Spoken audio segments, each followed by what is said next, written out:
Learning একাডেমিতে সবাইকে স্বাগত। আজকে তো ক্লাস 5-এর ইংলিশের যে রায়মার্টির বই রয়েছে তার 260 পেজের যে এক্সারসাইজগুলো রয়েছে সেগুলো নিয়ে আজকে আলোচনা হবে।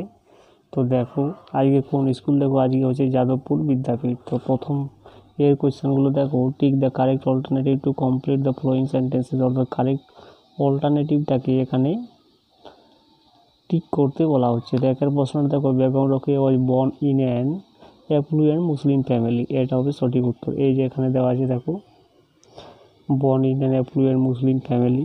এরপরে দুইটা দেখো, she learned Arabic and Persian. এই যে এখানে দেওয়া আছে দেখো, Arabic and Persian at home. She learned Arabic and Persian at home. তাহলে সঠিক অপশন হয়ে যাবে option number C, Arabic and Persian. একটা দেখো, Rokeya was kind and generous, এটা হবে সঠিক উত্তর। এই যে এখানে দেওয়া আছে দেখো, C was kind and generous.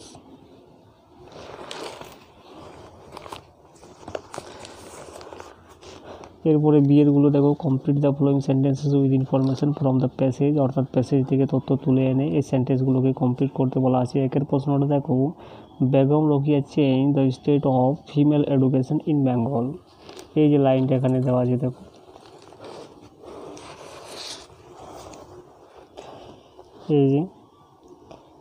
এই যে change the state of female education in Bengal. এরপরে দুইটা দেখো, রোকেয়ার ফুল নেম ওয়াজ। তো রোকেয়ার ফুল নাম কি ছিল? বেগম রোকেয়া সাখাওয়াত হোসেন। এরপরে তিনটা দেখো, সি রিসিভড লেসেন। অর্থাৎ সে কী লেসেন্স রিসিভ করেছিলেন, শিখিয়েছিলেন। তো কী হয়ে যাবে? Bengali and English. এরপরে সি এরগুলো দেখো, অ্যান্সার দ্য ফ্লোয়িং কোয়েশ্চেন। অর্থাৎ নিচের প্রশ্নগুলির উত্তর এখানে লিখতে বলা হয়েছে। একের প্রশ্ন দেখো, what did Begum Rokeya believe in.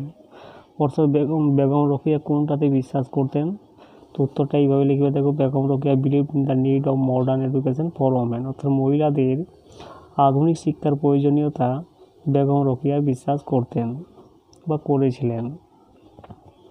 এরপরে দুইটা দেখো, what did Begum Rokeya do for the education of the poor Muslim girls of Bengal. অর্থাৎ কি বাংলার গরিব মুসলিম মেয়েদের এডুকেশনের জন্য, শিক্ষার জন্য বেগম রোকেয়া কী করেছিলেন? তো উত্তরটা এইভাবে লিখবে দেখো, Begum Rokeya set up A school for the education poor Muslim girls of Bengal. অর্থাৎ বাংলার গরিব মুসলিম মেয়েদের জন্য শিক্ষার জন্য একটা তিনি স্কুল সেট আপ করেছিলেন, অর্থাৎ প্রতিষ্ঠা করেছিলেন।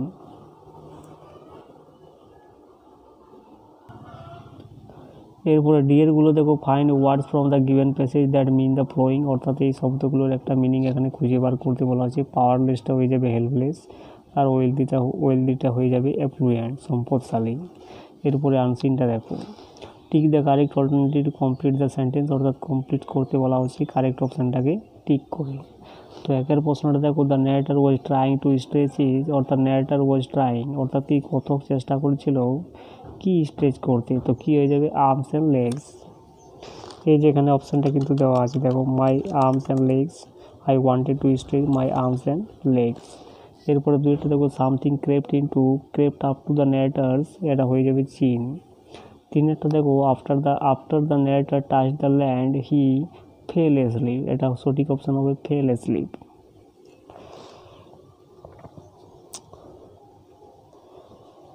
এই যে দেওয়া আছে দেখো, I had fallen asleep as soon as I touched land.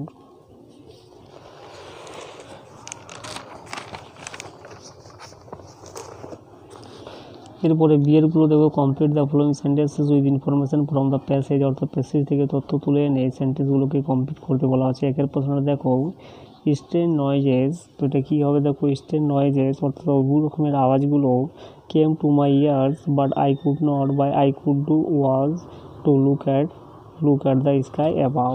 এখানে কী হবে? এখানে হিজ হয়ে যাবে, his ears but he could do was to look at the sky above. এরপরে দুইটা দেখো, the narrator was lucky to have swam across the sea. এবং তিনটা দেখো, the narrator fell something moving on his left leg. এরপরে C এরগুলো দেখো, answer the following question. অর্থাৎ নিচের প্রশ্নগুলির উত্তর এখানে লিখতে বলা আছে। On waking up what condition did the narrator find himself in.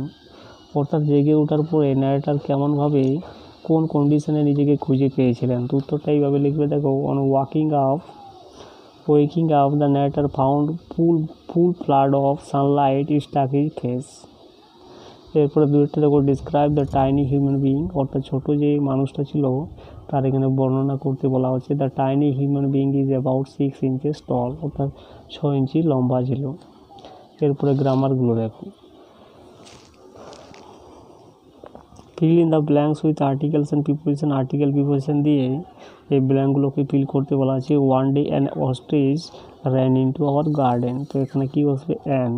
It stayed in the garden for a week, I looked at it a week later but did not find it in our garden.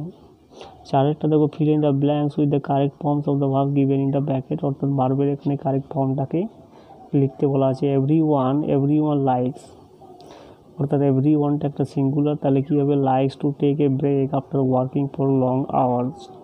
দুইটা দেখো the train will leave very soon, এখানে এটা will যেহেতু দেওয়া রয়েছে তাহলে এটা হবে B1-এ। এরপরে তিনেরটা দেখো farmers work hard to grow crop. Working যদি হতো তাহলে কী হতো, এখানে একটা অ্যামিজার বা ওয়াজওয়ের যদি থাকতো তাহলে ওয়ার্কিংটা কিন্তু হয়ে যেত। এরপরে পাঁচেরটা দেখো find words from the unseen passage that mean the following, অর্থাৎ আনসিন প্যাসেজ থেকে এই শব্দগুলোর মিনিং খুঁজে বার করতে বলা আছে। টায়ার্ডটা হয়ে যাবে এক্সহস্টেড, ফরচুনেটটা হয়ে যাবে লাকি, ভেরি স্মলটা হয়ে যাবে টাইনি। এরপরে রাইটিংটা দেখো,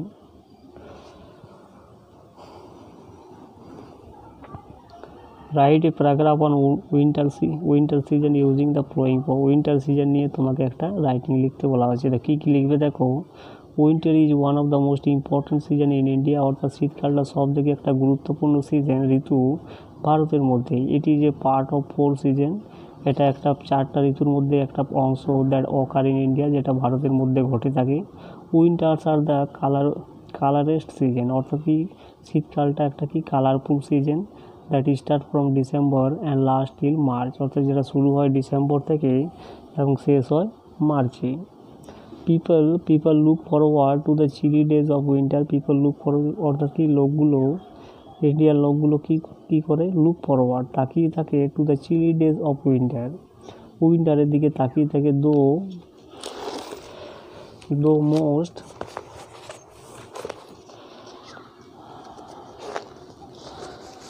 দো most people enjoy the season some face difficulty, যদিও কিছু লোক কী করে এই সিজনটাকে এনজয় করে। সাম ফেস ডিফিকাল্টি, অর্থাৎ কি সাম ফেস এবং কিছু লোক ডিফিকাল্টি ফেস করে। উই কিপ আওয়ারসেলফ ওয়ার্ম, আমরা কী করি এই উইন্টার ঋতুতে ওয়ার্ম, অর্থাৎ গরম রাখি। বাই ওয়ারিং উলেন্স, অর্থাৎ কি বিভিন্ন রকমের পশমের জিনিস পরে কিন্তু আমরা নিজেকে গরম রাখি। We drink hot drinks like tea, আমরা কি পান করি, গরম কিছু পান করি, যেমন tea, coffee, extra and hot chocolate পান করি। Winter days are dry, winter ডেজগুলো কী হয়, শীতকালের দিনগুলো কী হয়, শুকনো হয়। And we have to make extra effort, এবং আমাদেরকে কিন্তু এক্সট্রা এফোর্ট করতে হয় টু স্টে হাইড্রেটেড, অর্থাৎ কি স্টে হাইড্রেটেড থাকার জন্য আমাদেরকে কী করতে হয়, এক্সট্রা এফোর্ট করতে হয়। Festivities like Christmas and new year take place during this time of the year, অর্থাৎ কি ফেস্টিভিটিস বলতে কি উৎসবের মধ্যে ক্রিসমাস এবং নিউ ইয়ার অর্থাৎ নতুন বছর কিন্তু এই উইন্টার ঋতুতে ঘটে থাকে।